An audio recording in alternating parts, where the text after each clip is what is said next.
From the Opopco Studios in Oklahoma City, this is an OU Update with Jason Kersey. I'm Jenny Carlson. Jason, there's been a lot of talk basically all season about Trevor Knight and the run game and the lack of him running.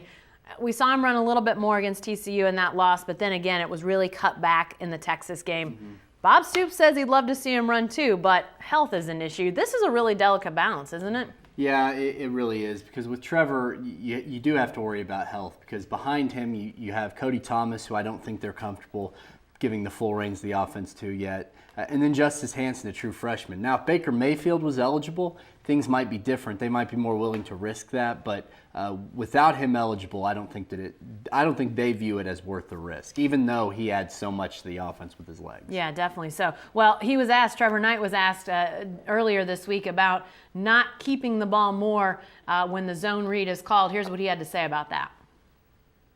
I think we're doing a great job. There hasn't been too many pool reads, like I've said before, lately, and that's just how the defense is playing it.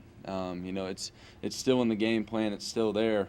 Whenever it happens, it's going to happen, but they haven't given us too many looks yet at it.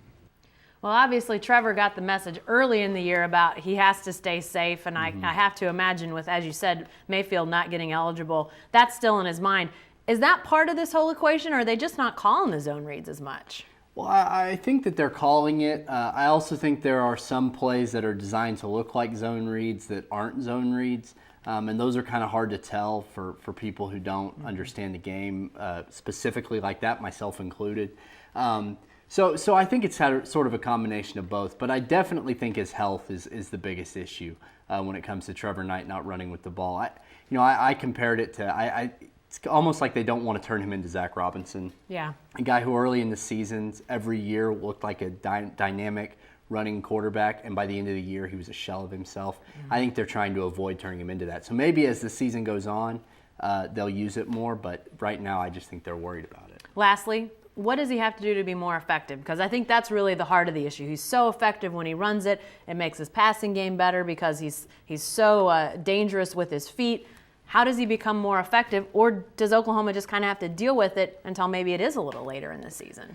Well, I think that I do think that he's got to throw the ball better. There's no doubt about that. But he's got to have better options. And right now, Sterling Shepard and then Blake Bell to some degree have been the only two that have been extremely reliable for him. And I think he's going to have to find more of those guys. But also, he's been inaccurate on some throws as well. So he's going to have to work on his passing. But until they're more comfortable with him running the ball, I think that OU fans are just going to have to sort of deal with it. All right. Thanks, Jason. Be sure to stay with the best coverage team anywhere at newsok.com and every day in the Oklahoma.